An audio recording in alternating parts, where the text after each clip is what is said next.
Pues muchas gracias a todos y a todas. En efecto, tenemos que, como digo en los eventos, consolidar el proyecto del sureste del presidente Andrés Manuel López Obrador. Lo vamos a hacer ahora que lleguemos a la presidencia.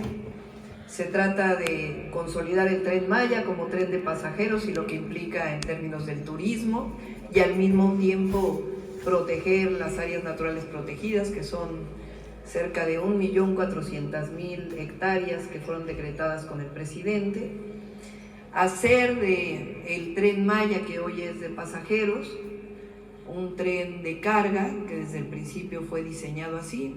Eso requiere plataformas intermodales y una serie de estaciones, su vínculo con el transísmico y al mismo tiempo el desarrollo particularmente de dos puertos en el Golfo, uno que es Puerto Progreso, que es, hace un rato lo estábamos viendo con un historiador de Progreso, es un proyecto que tiene muchísimos años y que tiene por supuesto este hermoso muelle, pero tenemos que desarrollarlo como un puerto de gran calado, y al mismo tiempo Coatzacoalcos, que es ampliar Coatzacoalcos en Veracruz, que es la conexión del interoceánico. Esto va a permitir pues que el sureste de México y particularmente Yucatán pueda tener un desarrollo industrial en ciertas zonas, que el desarrollo agropecuario que ya tiene Yucatán pueda tener mucho más mercado, y al mismo tiempo pues generar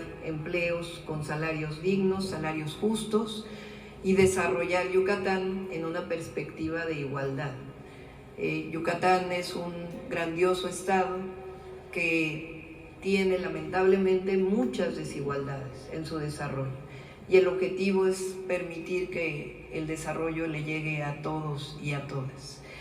Esto se combina, porque nos va a tocar inaugurarlas, las dos plantas de ciclo combinado que se están haciendo en Yucatán, una en Mérida y otra en Valladolid, el gasoducto que va a llegar también a Yucatán y que después tiene otra parte que va hacia Quintana Roo. Entonces, como ustedes pueden ver, pues ahora tenemos un presidente que es del sureste, de Tabasco, le ha puesto los ojos al sureste, pero no porque yo haya nacido en la Ciudad de México vamos a dejar de ver al sureste de México y particularmente a Yucatán.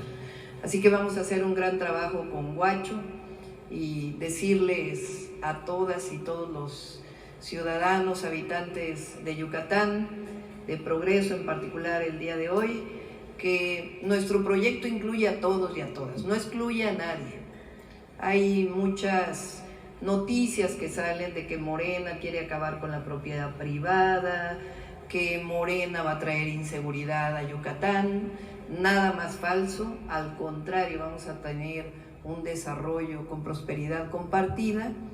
Yucatán va a seguir siendo un lugar seguro y además nosotros estamos a favor de la propiedad privada. Es más, al contrario, lo que queremos es que muchas zonas que se han desarrollado y que no tienen escrituras, por supuesto siempre protegiendo al medio ambiente, puedan tener la garantía de su propiedad.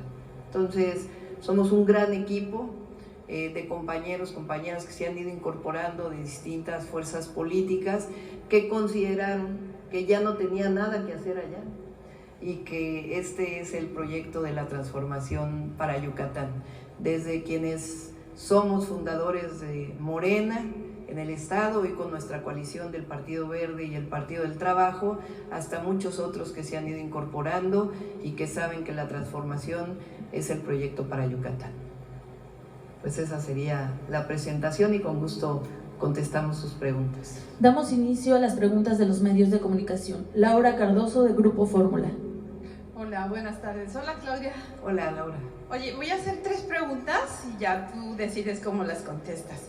El martes un juez federal ordenó al gobierno del presidente Andrés Manuel obedecer la suspensión definitiva de la construcción del tramo 5 que conecta Playa del Carmen y Tulum, y advirtió tanto al gobierno como a las empresas privadas involucradas en la obra pública que estarían incurriendo en un delito federal que tiene una pena de hasta 9 años de cárcel si no lo cumplen. ¿Qué opinan de eso? Te lo pregunto porque en un eventual triunfo tuyo te quedarías con ese problema, ¿no?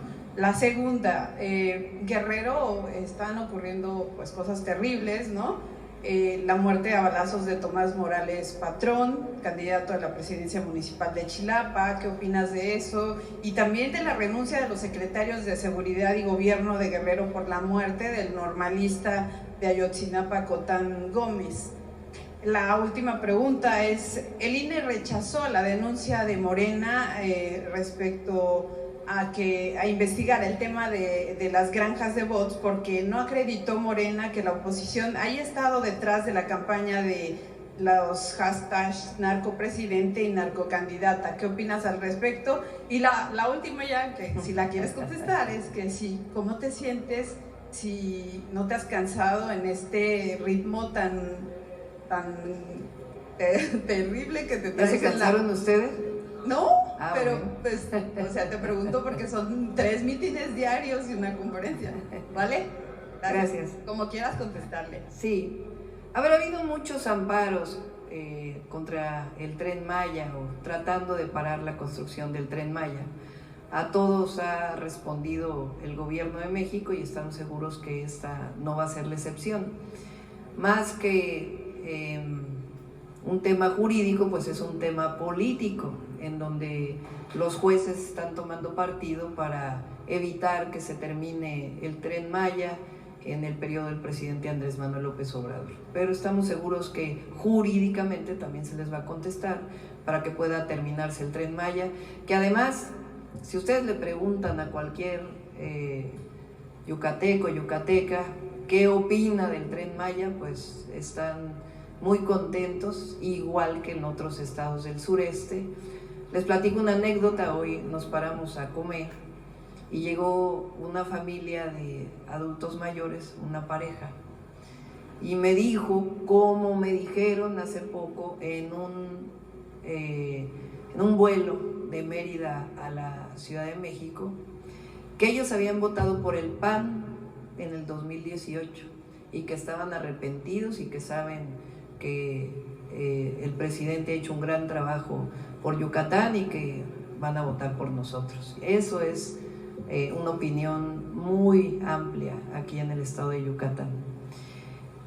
Sobre Guerrero, evidentemente pues tienen que fortalecerse todas las vigilancias en ciertas zonas de Guerrero para evitar pues que ocurra esta situación.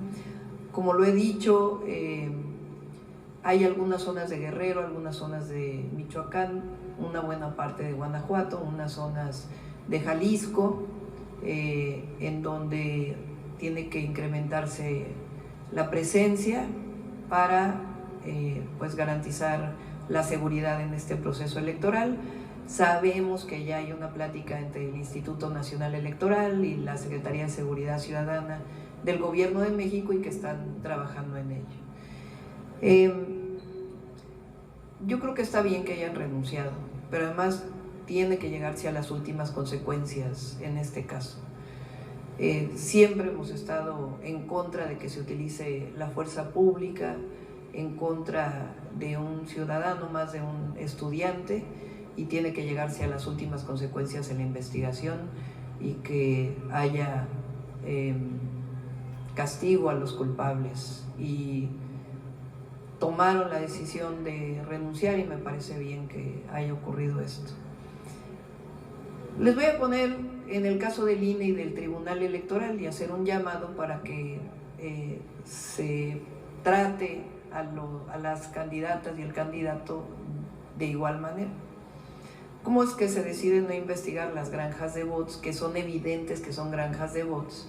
Es nada más cuestión de meterse individualmente para ver quiénes son los que ponen los mensajes, y además toda la investigación que se ha hecho de parte de periodistas, incluso un periodista español, y al mismo tiempo quieren investigar las encuestas, que se revisen las encuestas que nos ponen como 30 puntos arriba.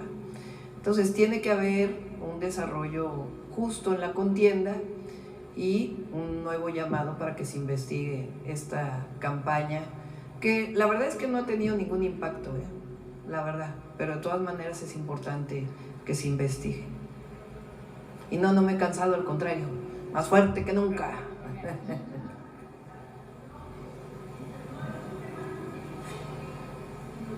Sí. El juez, es un tema político. Quieren parar a como dé lugar que termine el Tren Maya. No es la primera vez y tampoco es la última vez que va a trabajar el gobierno de México para poder jurídicamente resolver este tema y que se siga construyendo el Tren Maya. Iridiani Martín, de Por Esto. Buenas tardes. Doctora, en Yucatán se vive un serio problema de contaminación del manto freático por la proliferación de granjas porcícolas, con el alto costo de dañar los recursos naturales. Ya se anunció que no habrá más permisos para instalar estas granjas. Ahora, ¿reforzaría usted esa disposición y qué acciones emprendería para evitar que las ya instaladas sigan contaminando? Gracias. Bueno, entiendo que hay normas para las granjas porcícolas. Hay tecnología para evitar la contaminación. Una de ellas, por ejemplo, son los biodigestores, que permiten generar energía, al mismo tiempo generar fertilizantes agroecológicos y evitar la contaminación del agua. El asunto es que se cumpla la normatividad. Entonces, pues, para eso va a llegar Guacho aquí, nos vamos a poner de acuerdo para que este desarrollo que existe en Yucatán pues cumpla con la norma ambiental. Es factible hacerlo. No hay esta idea de que hay que cerrar todas las fábricas porque contaminan, no. Hay tecnología. Humberto Castañeda, de Cadena Raza. Gracias, buenas tardes. Dos preguntas, doctora. La primera, hace unos días participó en la conferencia del Episcopado Mexicano que organizó para firmar el Compromiso Nacional por la Paz. ¿Cuáles fueron los puntos en los cuales no coincidió al diagnóstico presentado por los obispos sobre la violencia? Y la segunda, hace un momento en Tizimín platicó que se necesita crear más preparatorias y aperturar 300,000 lugares más para la educación superior con más universidades públicas a través de 2 Universidades de la Salud y la Rosario Castellanos. ¿Qué tenemos en cuestión de construcción para Yucatán de estas 2 universidades? Sí. Yo hablé de coincidencias y diferencias y por eso cuando firmé este acuerdo puse un adendum abajo de la firma que decía: a esta firma hay que leer el siguiente documento que anexo, y ahí está en las redes sociales el documento para cualquiera que lo quiera revisar. Coincidimos en una visión y por eso firmé el documento, en la mayor parte se coincide, y es que no puede atenderse el tema de la seguridad con una visión de guerra, como el caso de Felipe Calderón. Felipe Calderón desató esta guerra en el país y todavía estamos viviendo las consecuencias. Y en el documento hay esa visión, una visión de atender las causas en una buena parte. Entonces, ahí hay una coincidencia grande. También se habla de que hay que seguir avanzando en la cero impunidad en el país y ahí coincidimos también plenamente.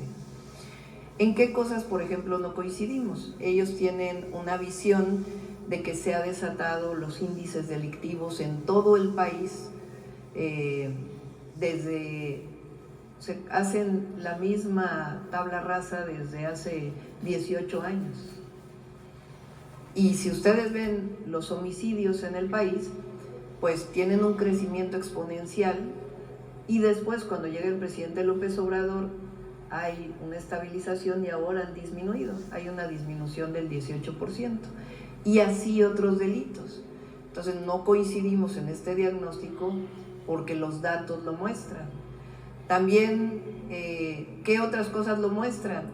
El índice que establece la Encuesta Nacional de Seguridad Urbana, que salió recientemente del INEGI, del 2023, que muestra que hoy en las ciudades del país, en las principales ciudades del país, la gente piensa que hay más seguridad o se siente menos insegura que en el 2018.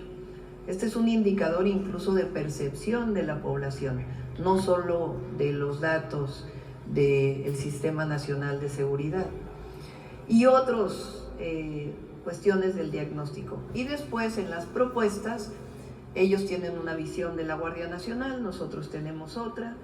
Entonces yo creo que cuando uno firma tiene que hacerse responsable de la firma, no ser oportunista en decir yo firmo nada más para quedar bien.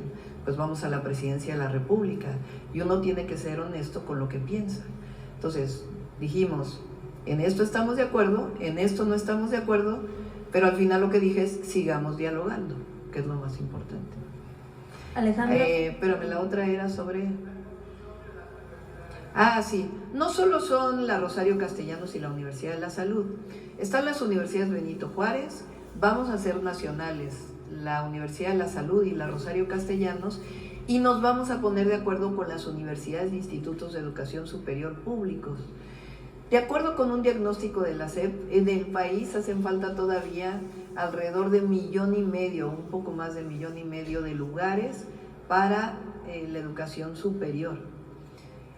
Nosotros nos estamos comprometiendo a 300,000, ojalá podamos llegar a más, en coordinación con todas las universidades y con estas nuevas universidades. Y ya nos vamos a poner de acuerdo con Guacho para ver en qué lugares vamos a ampliar el número de preparatorias y las universidades públicas. Sí, exactamente. Alejandra Piñeiro, de Grupo Elbavisión. Hola, ¿qué tal, doctora? Muy buenas tardes. Aquí Alejandra Piñeiro, de Canal 13 de Grupo Elbavisión México. Sabemos que además de política, usted es académica y que para la ciencia y la investigación es importante el tema de las becas, fideicomisos y distintos apoyos en el país. ¿En su administración consideraría la ciencia y la investigación como una prioridad? Gracias.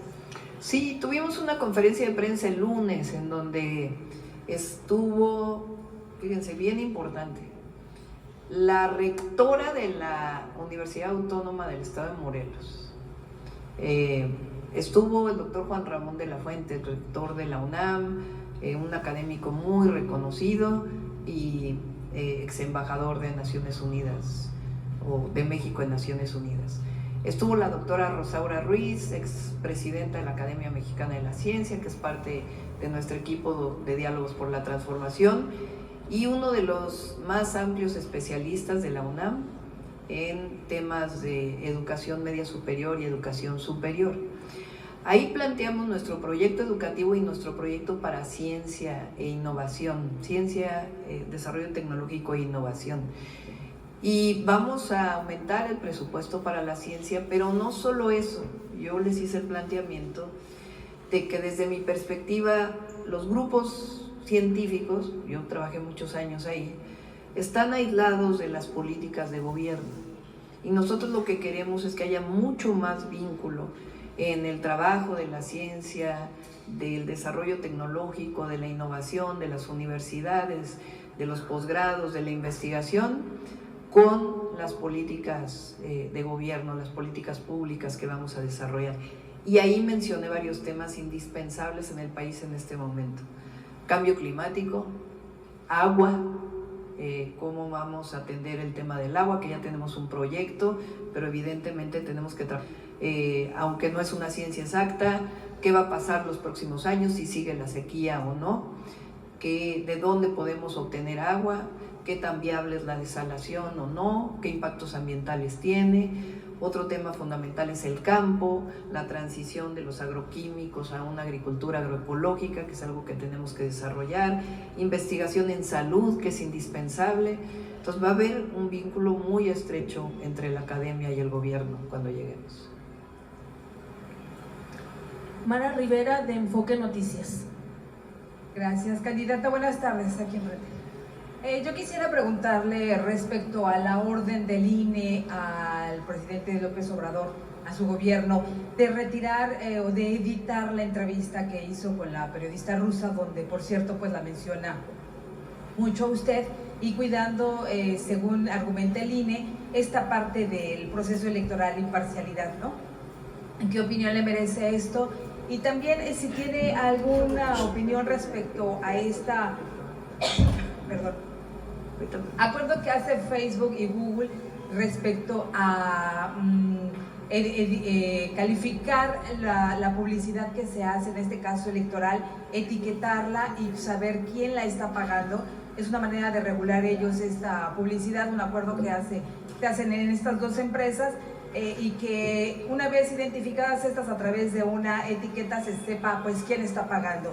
Y esto previamente se dice que será revisado con inteligencia artificial y por humanos. ¿Algún comentario respecto a estas dos candidatas?